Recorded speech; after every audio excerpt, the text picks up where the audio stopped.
April Shamsherganj থানায় যখন অশান্তি চলছিল তখন জাফরাবাদ এলাকায় একদল দুষ্কৃতীর হাতে একটি পরিবারের দুজন সদস্য খুন হন, যাদের নাম হরগোবিন্দ দাস এবং চন্দন দাস, যারা সম্পর্কে বাবা এবং ছেলে। এই মামলার তদন্তে আমরা একটা বিশেষ investigation team, special investigation team set গঠন করি, যাতে স্থানীয় থানা, জেলা পুলিশ ছাড়াও সিআইডি, আইবি এবং এসটিএফের অভিজ্ঞ অফিসাররা আছেন। এই মামলার তদন্তে আমরা এলাকা থেকে গত দুদিনে বিস্তারিত সিসিটিভি ফুটেজ আমরা সংগ্রহ করি।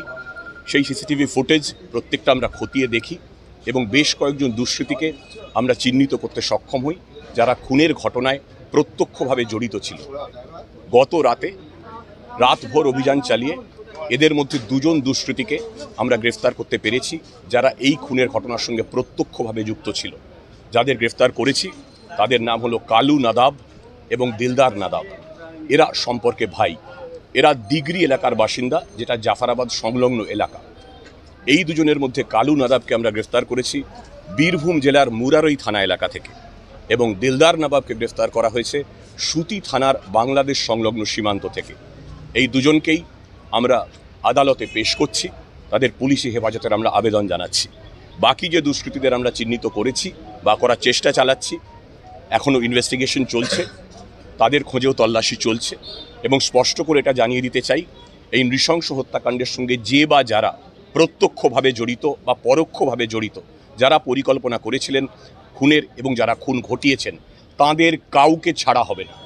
আমরা প্রত্যেককে ধরব, প্রত্যেককে অ্যারেস্ট করব, দ্রুত তদন্ত শেষ করব এবং যত দ্রুত সম্ভব তাদের শাস্তি আমরা সুনিশ্চিত করব। এইটা হচ্ছে খুনের ব্যাপারে বলা। সব মিলিয়ে এখনো পর্যন্ত যে ঘটনাগুলো ঘটেছিল সেদিনকে, সব মিলিয়ে এখনো পর্যন্ত গ্রেফতারির সংখ্যা 221। গতকাল থেকে কোনো ধরনের অশান্তির খবর নেই। প্রায় গত 48 ঘন্টা হয়ে গেল। পরিস্থিতি আপনারাও দেখতে পাচ্ছেন স্বাভাবিক হয়ে আসছে, দোকানপাট খুলেছে। আমরা আশা করব শহর খুব দ্রুত আরও স্বাভাবিক হয়ে সম্পূর্ণ স্বাভাবিক ছন্দে ফিরে আসবে। রাজ্য পুলিশ এবং বিএসএফ, সিআরপিএফ টহল দিচ্ছে, আপনারা দেখতে পাচ্ছেন।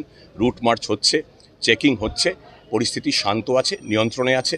গুজব যাতে ছড়ানো না হয় সেজন্য আমরা ব্যবস্থা নিচ্ছি এবং নেব। ফেসবুক, এক্স হ্যান্ডেল, ইনস্টাগ্রাম এবং ইউটিউবে আমাদের সাইবার ক্রাইমের তরফ থেকে এখনও পর্যন্ত 1093টি ফেক অ্যাকাউন্ট বা এমন কোনো অ্যাকাউন্ট যা থেকে প্ররোচনামূলক, উস্কানিমূলক বক্তব্য পেশ করা হচ্ছিল যাতে সম্প্রীতি ব্যাহত হয়, সেরকম 1093টি সোশ্যাল মিডিয়া অ্যাকাউন্টকে এখনও পর্যন্ত আমরা ব্লক করে দিয়েছি। এই প্রক্রিয়াটা চলবে। গুজব মানুষের মধ্যে বিভ্রান্তি তৈরি করে, একটা অবিশ্বাসের বাতাবরণ তৈরি করে।